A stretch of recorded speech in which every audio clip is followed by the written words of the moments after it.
Hey you guys, this is Beauty Manifested. I am Danny the Teach. This is actually really funny. This is unrelated to anything I'm going to talk about, but I'm taking some classes at the college right now. And so I'm like in school with a lot of Gen Z, and this is basically, I'm like right on the last year. Like they say that I think the last year of millennials is 1997. So I would consider myself mostly millennial, but with a little bit of Gen Z. But these kids were born in like 2003 and stuff like that. Like, yeah, 2001, 2002, 2003, years like that, which is crazy. So they were talking about like the millennial pause when you first do videos. Like they say that Gen Z, when you start a video, they just like start talking immediately, and the millennials will be like, hey you guys. And I definitely absolutely do that. It's just funny. Gen Z is funny, especially like, yeah, my teacher, she's a millennial, and she was talking about, she's like, yeah, millennials mostly just think like when y'all are making fun of it, it's funny because you guys are mostly making fun of adulting. Like, yeah, we have responsibilities, like anyways, it's funny. And what did I get on here to talk about? Oh, my latest mental breakdown, which I love. So this kind of like fits into a theory of like birth and rebirth, ego death, coming to Jesus moments, things of this nature. So let me see. Okay, so that's something. Let me park first. Right, so I'm back. So I was talking about like my come to Jesus moment. So the first one, like that was very significant in that I can remember, although yeah, we'll just talk about how life happens in cycles. So the first one that I had was after high school. I went through this big breakdown where I felt like I wasn't really a good person. Maybe even we could say the very first one. I remember specifically when I was a little girl, maybe I think first grade specifically, my first time going to school in the suburbs was kindergarten. And so it was a lot of white people. Before that, I had gone to school in Detroit at Head Start. And so I was going to school. I'm in a totally new environment. And then first grade me was like, I want to be popular. And now that I look back, I think that meant like, I want to be the best of the best. I want to be at the top. Like, I want to be that girl. And that's really reflective of me as a person, right? So I made that decision in first grade, and then I went on in pursuit of that. I read books. I made sacrifices. I showed up socially. I networked like I did. I networked strategically, different things like that. And then at some point at maybe 16, 17, 18, I started to like kind of doubt, like I reached success sometime in like middle school, honestly before that. Like, so I did that, I had success. And then after a while, I kind of realized like, you know, I don't think that this is all that it was cracked up to be. Like, I think that maybe I was misguided. And so I decided I wanted to kind of set new goals. And then so at some point I had decided I wanted to get more in touch with my blackness, because once again, I went to a school and there weren't a lot of black people there. And then the second part of that was like, really, I just wanted to be like a better person. Like in my pursuit of like being at the top of the social hierarchy in this suburban schooling system, which was such a stupid goal, but honestly, like, it makes sense with my personality. I understand now because I'm a very ambitious person. And so in my pursuit of that, I felt that I had lost my integrity in a lot of ways. I had lied to my parents. I had snuck out the house.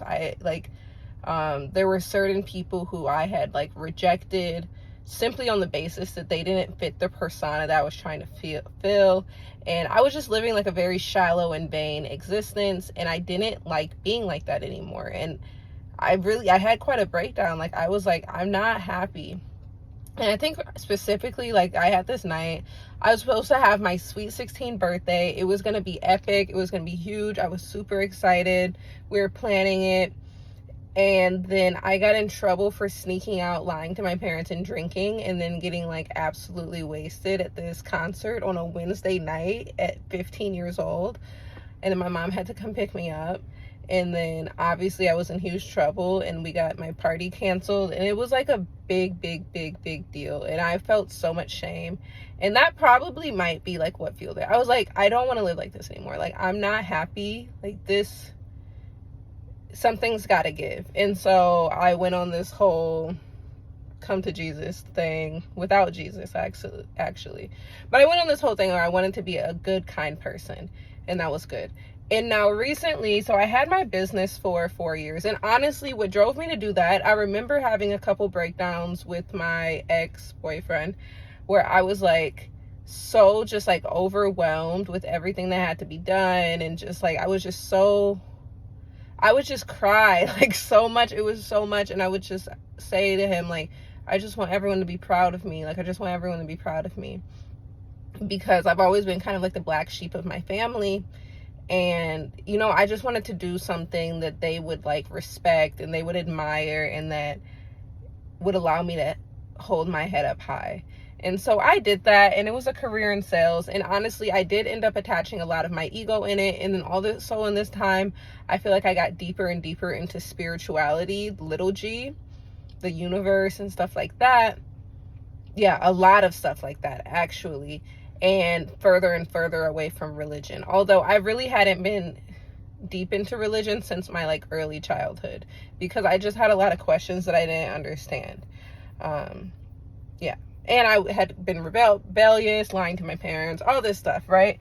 So I finally broke up with the boyfriend, and then I have been on this journey, and then I finally sold the business.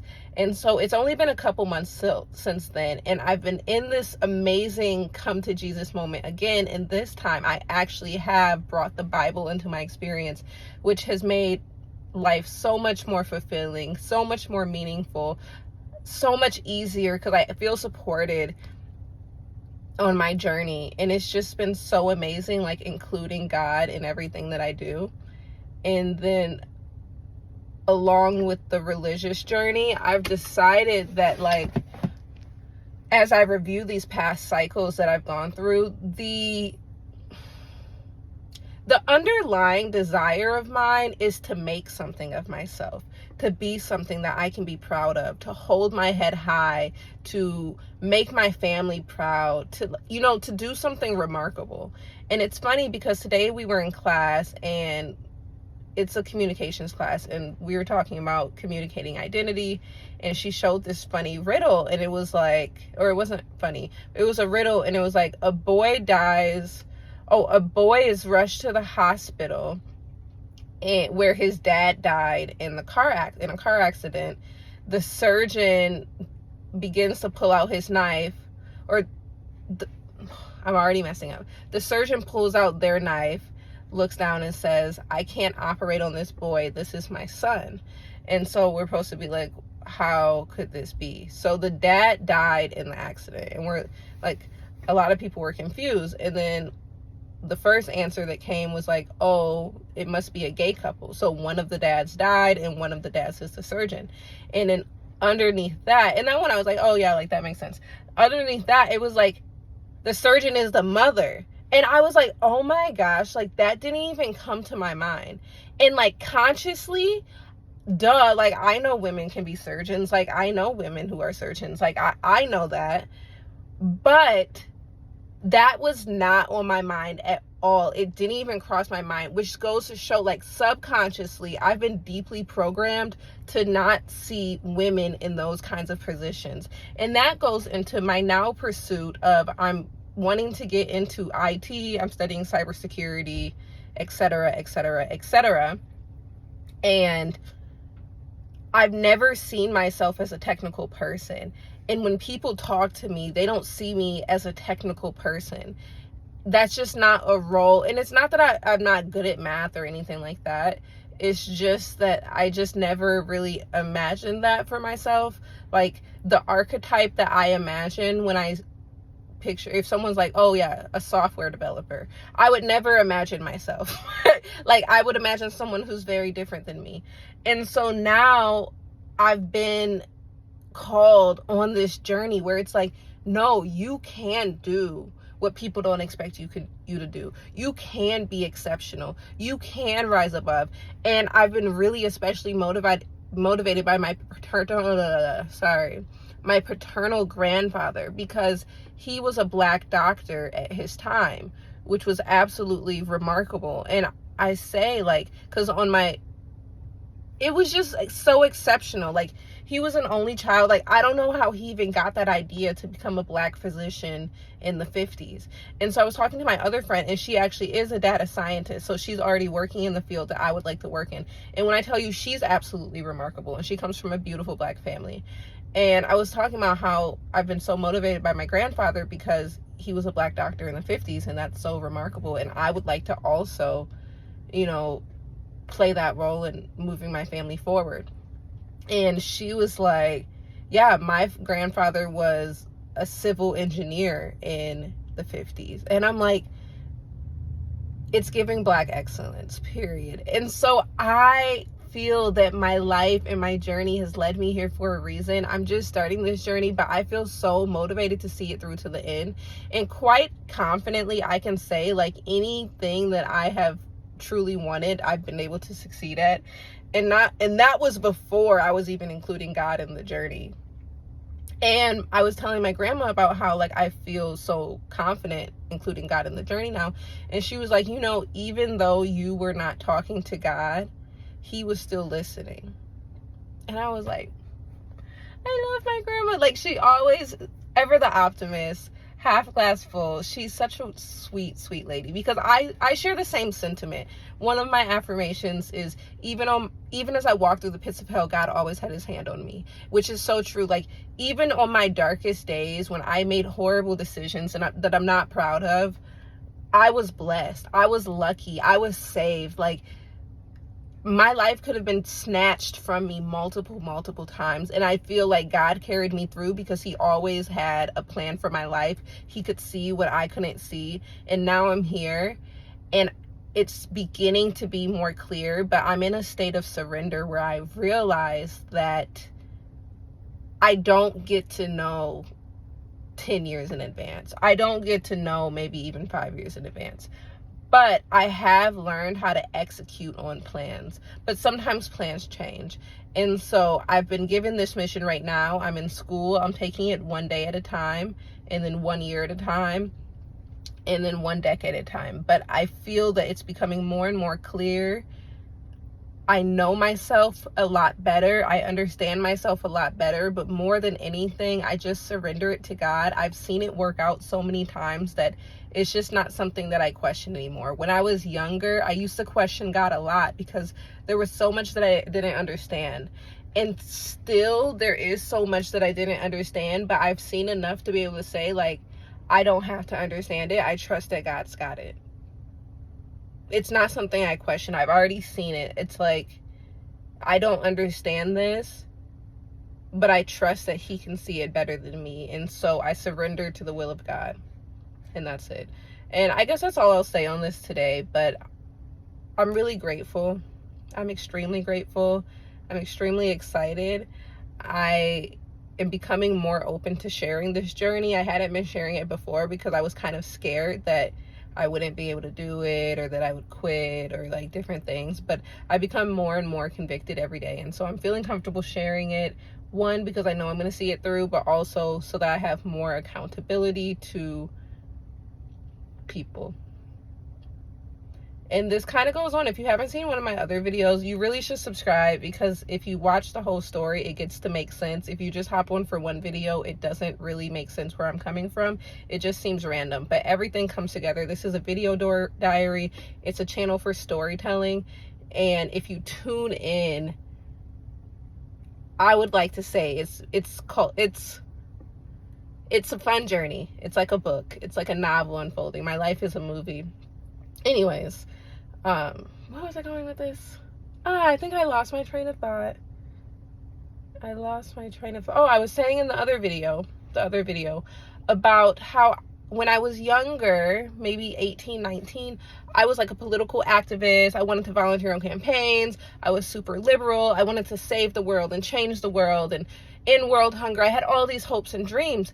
And then as life went on, I kind of got away from that because I was consumed with other things, for one, but also I just didn't know how to execute on those things. Like, I didn't even know how to make a plan to solve world hunger. And now I see there's two ways: money, power, position, skill set. And so as you become a master of yourself and a master of different skills, and you pour yourself into mastering something, you put yourself in a position to actually contribute to these causes in a meaningful way, rather than just having a raw passion and desire. And I'm not saying those things are bad, like that is where it starts. And sometimes we do just need bodies to show up, the people who protest and things like that. But we also need thought leaders, and we also need managers, and we also need organizers, and we also need investors and things of that nature.